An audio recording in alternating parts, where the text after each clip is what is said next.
tasks U.S. President to end human rights abuses in Nigeria. Scores killed in Kaduna mine attack. Edo youth group to begin recall of Senator Uhogide.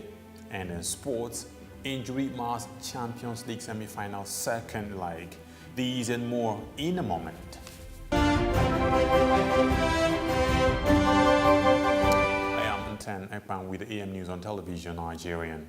The People's Democratic Party has tasked United States President Donald Trump to ensure that alleged human rights abuses under President Muhammadu Buhari are tackled during today's meeting between both leaders. At a briefing in Abuja, the PDP listed several infractions against Nigerians by the Buhari administration and urged the U.S. government to help in safeguarding the rights of opposition leaders and other Nigerians who it claims are currently being harassed contrary to their views.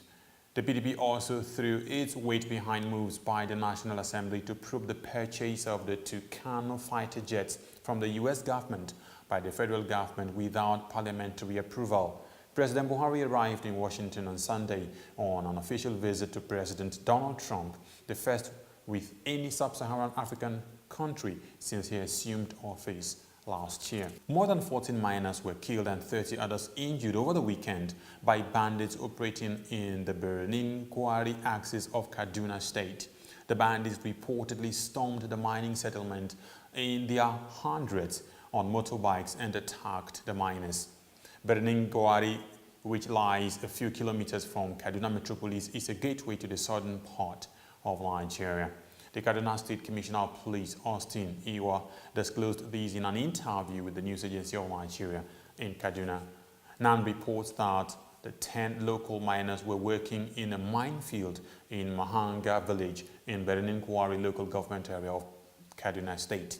On Saturday, 9 miners were killed and were buried, while 13 people were critically injured. 6 were hospitalized at the General Hospital, Benin-Kwari, while 7 were transferred to Kaduna for treatment. He further explained that 1 out of the 13 injured miners died and increased the death toll to 10. After the break, Edo youth group begins recall of Senator Uhogide, an injury mass Champions League semi-final second leg. Welcome to Living Treasures Academy. Enjoy a conducive and serene learning environment. Qualified and experienced teachers. Equipped computer laboratory and library. Secured atmosphere. Extracurricular activities. An all-embracing curriculum for total development of the child. Comprehensive education for leadership. Join us today from crèche to secondary levels.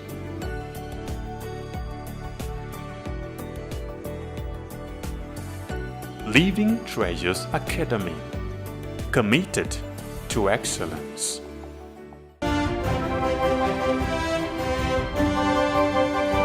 Thanks for staying tuned. A group, the Edo South Youth Coalition, said it will commence recall process against Senator Matthew Uhogide for calling for the impeachment of President Muhammadu Buhari. The coalition warned that the senator could only avert the recall if he recants his position. Uhogide, representing PDP Edo South, had moved a motion last week for the impeachment of President Muhammadu Buhari, but the senator had denied moving the motion, saying he only explained at the plenary that Buhari committed an impeachable offense for spending money to buy jet fighters without necessary appropriation. The senator had been in the eye of the storm since he moved the motion. The youth group said Uhogide should take responsibility for his actions instead of buck passing. And moving on to sports now, Bayern Munich are without winger Arjen Robben for their Champions League semi-final second leg against Real Madrid. Robben suffered a leg injury 8 minutes into Real's 2-1 win at the Allianz Arena last Wednesday. Left-back David Alaba and midfielder Javi Martinez are both expected to return from injury. Real Madrid right-back Dani Carvajal is likely to miss out with a hamstring injury, but Isco trained today despite a shoulder injury. On the foreign scene, at least 25 people have been killed in 2 bombings in the Afghan capital Kabul, including several journalists documenting the scene. Associated France press chief photographer in Kabul, Shamaral, is among the victims. The first explosion was carried out by an attacker on a motorbike. A second followed about 15 minutes later after a crowd, including several reporters, had gathered at the scene. The Islamic State group IS said it had carried out the attack. It was one of several fatal incidents on Monday.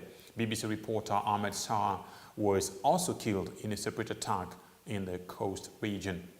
And in a third attack, 11 children were killed in a suicide bombing intended to target NATO troops in Kandahar province. And that's been the AM News on Television Nigerian. The headlines once again: PDP tasks US President to end human rights abuses in Nigeria. Scores still in Kaduna mine attack. Edo youth group to begin recall of Senator Uhogide. And in sports, we reported that the injury has marred Champions League semi-final second leg.